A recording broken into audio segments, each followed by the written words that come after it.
think it's time we stop. Children, what's that sound? Everybody look what's going down.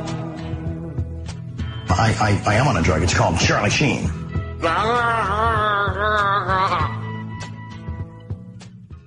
Hello and welcome to the Sean and Simon Show. This is episode 4 of Squeezebox. I'm Simon. And I'm Sean. We've got a special guest in today. This is very special. A nice little surprise for you guys. Hello. The one and only Craig. That's an enthusiastic intro there. Yeah. How do we introduce Craig, really? Craig, well, he's our housemate. Well, my housemate, sorry. Yeah.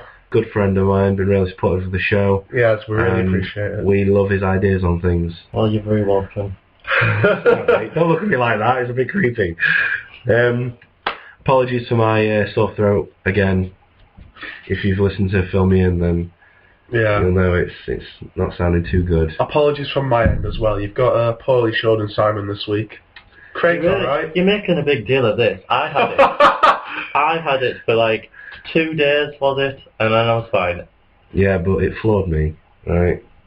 At work, I was not healthy. I was not a healthy boy. Let's not listen to this story again. No, don't worry, you won't. All I'm saying is, just get over it. Okay, yeah. I'll get over it. And on that note, on that encouraging note, we have the normal show ahead of you today, although with a special guest. We have Make Simon Laugh, Simon Says, the Sean Delusion. Bit of a special Sean Delusion again this week. Yeah. And of course, the results from last week's caption competition. Teeth, boy. Teeth. And of course, the picture for next week's caption competition. So yeah, wicked. You have that to look forward to. Mm-hmm. Oh. So this week's Make Simon Laugh. It's a bit different this week. It's the first time I'm not going to use a news article. It's just a picture. Oh, okay. But I think it deserved a showing. So you got a lot of faith in this one. I do, yeah. Neither Craig or Simon have seen this. I suppose it's actually make Craig and Simon. Yeah, it is, yeah. So, I need you guys to turn around while I get it up on my computer. I'm turning. Okay. Okay, it's just loading. Okay, you can turn around. Right. And there you go.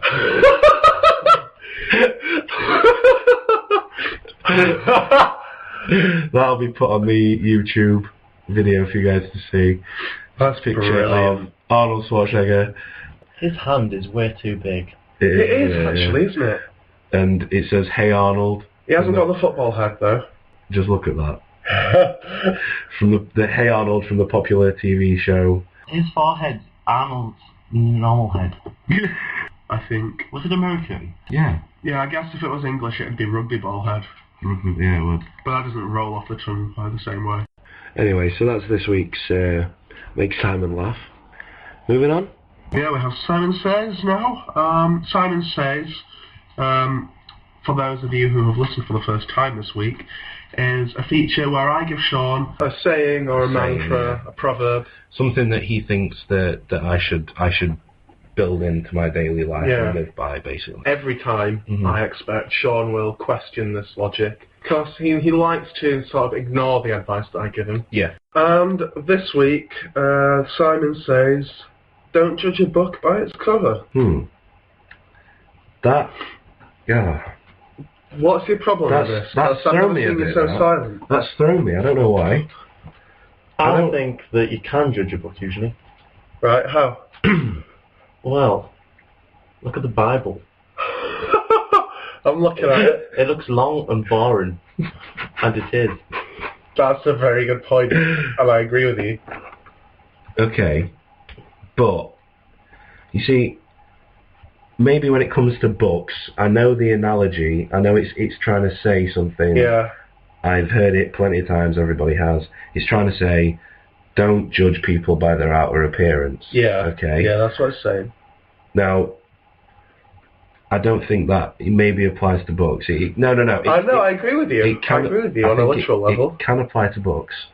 Yeah, absolutely. But I don't think it applies to people. This is something I completely agree with. Okay. Because, there are studies, where, literary sort of scholars do examine, the different books surrounding, the different covers surrounding each book, how each different marketing campaign, suits to fit the audience. Fits the audience. Yeah. And that in turn says something about what the text is trying to say. Yeah. And on a literal level, it works. And I suppose, in a sense, this phrase is based on a false premise. This is possibly the first Simon Says that I agree with on a literal level. Right? But when you take it, when you apply it to people, I think there's more people that it doesn't work for than it does work for. The thing is, you're always going to judge. It's human nature. Yeah. Our primary sense, arguably, is our sight. And if you see something you don't like, you instantly have an opinion that you don't like it. And it's very important to make a book look like you want to read it. Yeah. And people, you judge people when you see them. Like you judged me when you saw me. As you judged me. I didn't judge you as much as... I didn't know, it wasn't a negative. Let's move on from that, because that makes me feel guilty. But what I'm saying is, right, when you take someone, say a neo-Nazi, and they've got a shaved head with a swastika tattooed on the back of their head or something, covered in tattoos with piercings on their nose and stuff, and then you look at them and you think, I'm not going to get on with them because they're a neo-Nazi. You've judged them, and that's right, because you won't get on with them. But if you radically oppose neo-Nazis, you're not going to get on with a neo-Nazi. Fact. But then if you saw someone that looked like a neo-Nazi, right, and it turned out they weren't a neo-Nazi, they just like to look, they just like to go. Are you getting at me and freshers? I wasn't. With a shaved head? I wasn't getting at you and freshers, right. But my point is... Just to make it clear to the audience, I am very against Nazism, okay? Yeah, okay. But when I saw you, this is against my original point. My point is, alright, I didn't, when I first met you, I thought, oh, who's this thug? Who's this thug, right? But then I got to know you and I knew you were a big cuddly bear. And I grew to love you. Bear? But my point is, back to the original point, if you see someone who's a neo-Nazi, you don't dislike them because they look like a neo-Nazi, although you think, ooh, he looks a bit dodgy when you first meet them. Yeah. They're not a bad person because they look that way.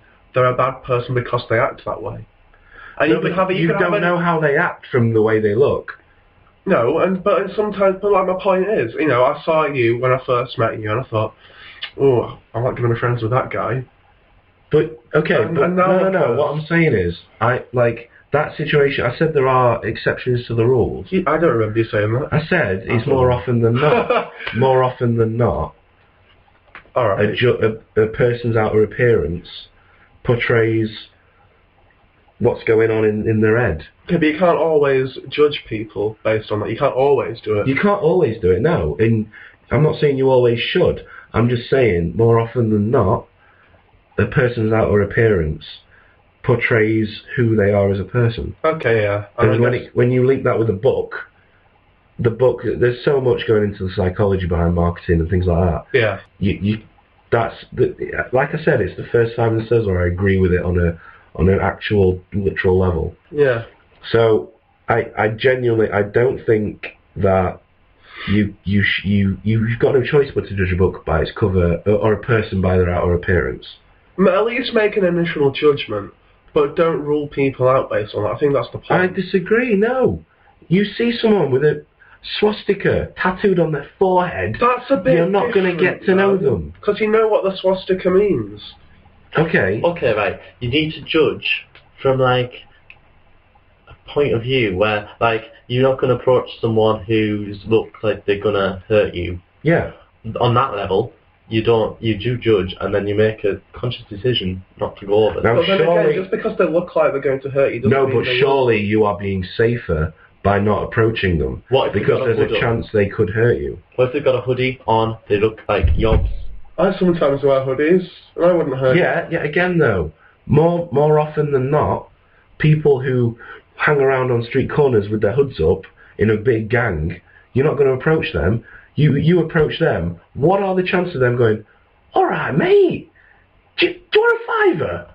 Could happen. Yeah, but it could, but there's not a very high chance of it happening. It could be Richard Branson. Don't be ridiculous. Don't be ridiculous. It could be. No, you're being ridiculous in this week's Sam I'm not being ridiculous. You are. I'm not. You are. So you're saying you should approach them. I'm not saying you should. Because, I don't want to judge them. I'll go say hi to those potentially lovely boys. No, but the point is, they could be lovely boys. No. The thing is, you're being ridiculous. You're very English, usually. And it's not English to approach people and talk to them. In fact, we usually sit next to people and don't even talk. If anything, our roles have been reversed at the moment. No, but the thing is, you look at these people, these hoodies on the street, and you're not thinking, oh, they're nasty boys because they're wearing hoodies and they're smoking cigarettes. You think they're naughty boys because they're outside a post office smashing the windows or whatever. No, it's their actions. No, but they're not smashing the windows. They're just loitering. Well, they're loitering. They're being you seem to have this fascination with actions. And well, that's my point. No, I disagree. You judge them on their potential actions, on what they could be doing. Yeah, you do, and that's the point of the saying, isn't it? It goes back to Craig's point that Yeah, but someone with a hood and a gang outside a post office is more likely to smash the windows than a 95-year-old woman. I don't know that. Have you seen that video of the old woman smashing the car? The fact that is a phenomenon, and that you've seen that video, means it's an anomaly. Yeah, but the fact is, you look at this old woman and you think, oh, she's a sweet old lady, she'd never do anything, and then bang. No. She's less likely to do anything like that. Less likely, but doesn't mean she won't. I'm not saying... don't make assumptions I'm about not being absolute in my argument. I'm saying it's quicker and it's more effective to judge people by their outer appearance than it is to get to know every single person individually. I'm not saying get to know every single person, I'm just saying don't immediately rule people out. Say, a 95-year-old woman, a hooded yob, sorry, that's misleading, skinny 17-year-old lad with a hood and a spray can in his hand, and a middle-aged man in a suit who's clean-shaven and got short hair in a line-up and say, right, who's the one that is most likely to smash the window? Who would you say? The old woman. That's ridiculous. End of this feature. No, I don't think it is. No, my point is you can't always do it. Move on. If I had judged you... I've won this week, mate. No, if I judged you on your cover... Your argument was insanely stupid. I don't think it was. I think the old woman is most likely over not just the middle-aged man. What if it's already happened? What if it said, who smashed this window? Then what would you say? No, well, you'd investigate it, wouldn't you? No, the point still stands. Who's most likely to? You would come in, if that window across the road from us now was smashed, and then you had that lineup now, and they couldn't hear us, you'd probably go, well, it's him, obviously. Yeah, but in a police investigation, because the law is blind. I know. Exactly, and that's based on a good policy, and that's the policy that you need to base the saying on. No, but the law still has. We're arresting you on suspicion of. Yeah. Right. But they would go into that. Okay, fair enough. They would class themselves as wasting their time by interviewing a 95-year-old woman. Harry Brown. The film Harry Brown. If she was at the scene of the crime, she'd be a witness. The film she would not be. The film Harry Brown is a perfect example of this. They all laughed at that woman when they said that Michael Caine might be the one going around capping all these chavs. Well, that's their problem, because they should know Michael Caine's cinema history. They thought instantly it was gang-related, all the killings. Yeah, okay. And even despite the fact that the money went to the church and the woman went to the hospital and all this stuff, despite all the evidence, they still didn't believe it was Harry Brown that was doing it. And if anything... Doesn't mean it's right, though. Susan Boyle. Susan Boyle. I agree. He threw that little one in there. But the thing is, right, you can't say you go by that saying if you judge people as looks at all. Like if you go for attractive people and potential dates, whatever. Yeah. You will go for someone you find attractive. You won't go, oh, they've probably got a nice personality. No, but you see someone attractive, and you think, oh, they're beautiful. That's my point, and then you take them for a coffee, and then you get to know them, and then if your personalities don't gel. That's my point, though, what you just said, primitive level. Everything's on a primitive level. When it comes down to it, everything's on a primitive level. We are animals. I completely agree. I completely agree. You look at someone, a thug, you're not going to approach them because, from deduction, you know they are more likely to hurt you as opposed to a 95-year-old woman. Yeah, it's insight learning. It is, yeah. And you're wrong. No, because you are wrong. I'm going to say this. When I first met you, and you came up to me those 3 times... And I'm not saying it's definite, Simon. It's not a definite thing. There are anomalies in that. I'm just saying more likely, and more often than not, you stand a better chance by judging a book by its cover. Doesn't mean it's right, though. There's some things you shouldn't judge, but that's... Exactly. Because we are humans, we don't judge. Disformity. You shouldn't judge that. Disformity, is that a word? Yeah. Disabilities. Shouldn't judge them. The best premise to work on is that you can't truly understand a person until you walk around in their skin. Yeah. Because that's what makes a person, like, what they've been through, what they've had to cope with. Like, you don't know what they've had to do. Mm-hmm. You don't know what they've had to deal with in their life. And that's why they are that way. And that might be why they look that way. Exactly. But, and I don't think you can just judge... But on a primitive level, as we said, you are going to judge. And you have to take a step back from being, like, a person. Like, as a human, you have to look at yourself and go, no. You have to stop yourself from judging people. Because you do judge, and you can't help it. But you have to... Yeah. You do have to stop that. And I think... I agree with what you said there. I think... You know, it's all right to say, you know, blame the thug and judge him, saying, oh, he's a wrong 'un. But you know, you need to look at his backstory and what he's been through. I'm not. But usually, when I'm not buying into that. That's irrelevant to this. Okay. I don't think it is. I think it's all relevant. No, you're talking about motivation behind being a violent person or something like that. Which, in a sense, they could be doing it for all the right reasons. They could be smashing the post office window for charity. No. Is that likely then? They could have been paid to smash the post office window, and then that money goes to feeding their family at home. Okay, whether you like it or not, though, right? When it comes down to it, on a basic level, and that was a good point, on a basic level of survival and self-preservation, you stand a better chance of judging a book by its cover. And that's what we evolved to do. But yeah, precisely. As a human, we take a step back, and then we decide ourselves whether we should be judging like that. And then we come to a conscious decision whether we do or don't act upon this judgment. Like, sometimes you just go, yeah, I was right to judge them like that. Precisely, yeah. Sometimes you go, no, it's not their fault they're like that. Yeah. Or, I'm judging that wrongly because I'm a human and I can see I'm judging that wrongly. Yeah. But sometimes you do judge it and you go, no. Yeah.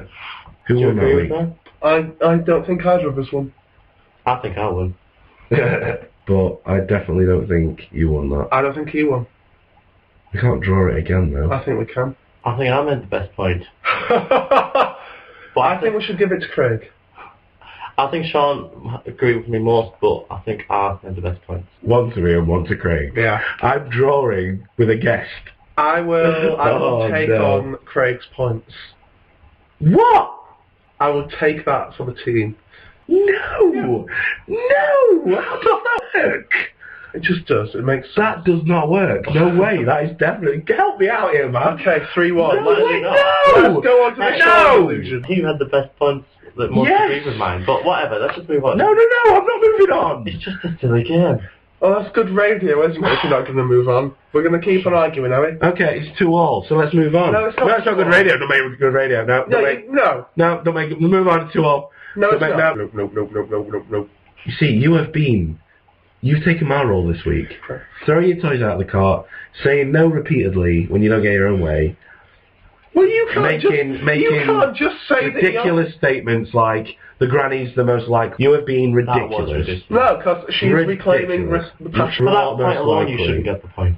Most likely, though, you are ridiculous. You've been ridiculous this week. I don't think I have. Let's move on. I won. They didn't. The Sean Delusion this week. Craig. Okay, but don't take his points. The Sean Delusion. Only if you don't. The Sean Delusion, yeah. Sean Delusion. At long last. Grief. Go on, what is it? Because you've been keeping this a secret. Yeah, I haven't told anybody about this one, right?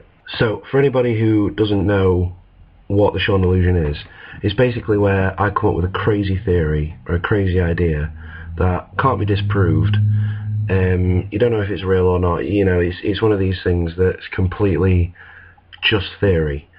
And this week's Sean Delusion is that what if certain people that we know now in the future have travelled back in time to now to come and see us or their family and friends to see what they're getting up to and stuff like that, like because they might not be with them in the future, or it could be any number of reasons. They want to see what was happening at the time, they can't remember certain things, they miss their youth, things like that. And because I mean I get bored a lot at work and I see people and I think, oh, they are the spitting image of someone I know, and then I think, but obviously just a bit older, and then I think, what if it is them, just a future version of them? What?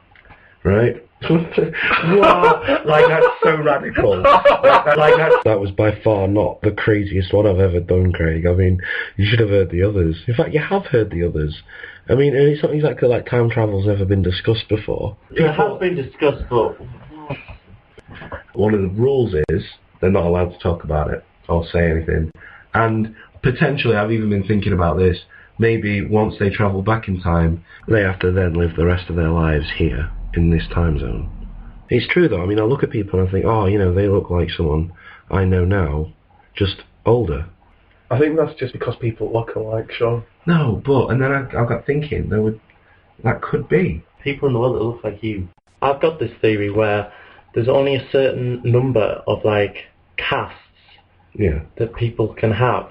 And, like, eyes, nose, there's only so many available in the world, and they put together in combinations like Lego to make people. What? So there's like templates? I know this is ridiculous, and I think it's wrong. No, I think it makes sense. But it could. So is this like there is, of course, there's a finite level of faces that you can have. The Craig delusion.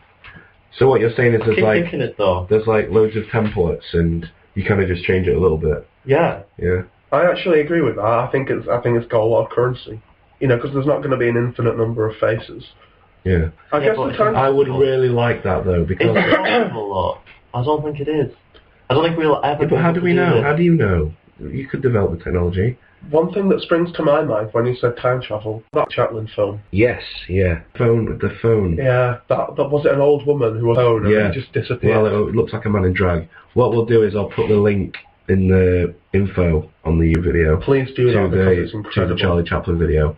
But that does baffle me, that. I'm sure there's a perfectly reasonable explanation. Yeah. But anyway, back to the Sean Delusion. I don't think it will happen. I really don't think. Well, that's the beauty of the Sean Delusion. It's crazy ramblings of a madman, but prove it wrong. You can't say that could never happen because you never know. Well, I don't know because I don't have the scientific knowledge to disprove time travel. And that's the beauty of it. Well, how do you bend time and space? Well, are we going to get into the debate of... I don't know, I don't have the knowledge. And the thing is, I know what you think of time, and it's not a straight line like I think of it, is it? Time is not a straight line. It's a big ball of wibbly-wobbly, tiny-windy stuff. Everything happens. Oh, we're not... Look... And it's just... Craig... It's a big line. We'll have a night... You can't go back. Craig, we'll have a night where we just argue this, okay? We've had many nights. We have, and you have not changed my mind yet. And the thing is, I'm the scientist here. Of biology, though. It's a completely I'm going to say something I never thought I'd say. I agree with Simon. Whoa. And I am a sci-fi nerd. Right. But more Star Wars, I think. More Star Wars. They don't have any of them pens and rubbish. Oh, okay. We've gone up to the end of this week's Squeezebox. I appreciate Craig being here. Yeah. Have you? Yeah. I sit and listen to you two argue and bicker on, and I'm like, I want to get in there and just tell them to shut up. Well, your wish has been fulfilled. I have been in the outside world. Yeah, and now you know about the behind the scenes of what we do. And well, it's the thing I see every day. Your desk. So swiftly on to the caption competition. We've had good response. We have, yeah. I really like this picture. I'll put that up now. We've decided that we're gonna just post the answers onto the picture and put that on the YouTube video and Facebook, because we didn't feel like we were reading them out with enough. Yeah. We don't do them justice. So what we'll do is we'll say the name of the person who we've won. We've picked 3 winners again this week. Unfortunately, Steve Austin isn't one of them. I don't think we'll always do winners. I think maybe from in the future we'll probably cut it down. But again, I think the responses we really enjoyed this week. So. Yeah. Well, you might enjoy them next week. That's true. Steve sent me a really good one, but Kelly wouldn't let her wouldn't let him put it on. So, but I'll show you after. It's quite funny. But yeah, we've got Craig Tallentire. That's me. Hey! And this one was incredible. We'll put this up. Yeah. And we also have one from Jeremy Levinson. Jeremy Levinson, just like to say, he's a friend of the Sean and Simon show. Yeah. We'll put a link to his radio show on our Facebook again. It's a really good project, and I encourage you all to listen to it. Definitely. Brilliant, in fact. And the final winner is a guy I met in school, and he's called Rich Woolgar. We'll put his comment on there as well. Yeah. So, well done to Rich, and well done to everyone, in fact. And thank you. Jeremy and Rich. This week's caption competition picture on the YouTube video now. So you've got that to have a look at. There you go, enjoy it. It's a good one this week. Take a long look. And yeah, get in touch on Facebook and Twitter. And what are those details, Sean? Facebook, we've got the Sean and Simon Show. The Twitter is at Sean and Simon. Yeah. You can also email us with ideas for debates or my opinion is anything you want us to talk about. Anybody who wants to shout out or a mention or anything, drop us an email at Sean and Simon Show@hotmail.co.uk. That isn't Sean and Simon. That is, I messed up. So that's one thing. Sean and Simon Show@hotmail.co.uk. And if you've enjoyed this, please give Fill Me In a listen. And we would really appreciate it if you listen to us live on NSR, which is accessible through nsr.co.uk. Is that right? No. It's nsrlive.co.uk.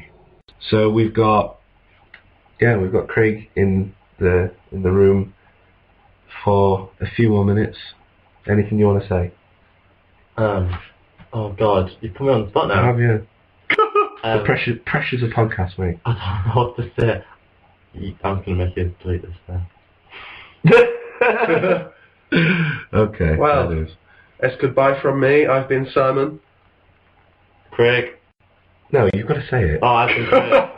Start again. I'm Craig, and I'm Craig. I always will be, and I've been it now. Okay. Simon, start again. Oh no, I think we should keep that in. No, you're going to ruin my sign off. We'll keep this in, but we'll start again. Right? I'm Simon. I have been. I always will be. Oh! Okay. Craig. No! Just say your name. Follow it through. Just say your name. You started a thing there, then you ended it. Say your name. Oh no. This has been good though. It's been refreshing. It has. It's been refreshing. Right. I'm Simon. I have been. I always will be. I have been as well. Craig. What, you've been Simon? This is the longest send-off ever. It's getting ridiculous. It is, yeah. It is getting ridiculous. Okay. I've been Simon. I've been Craig. I've been Sean, and you've been great. I think it's time we stop. Children, what's that sound? Everybody look what's going down. I am on a drug. It's called Charlie Sheen.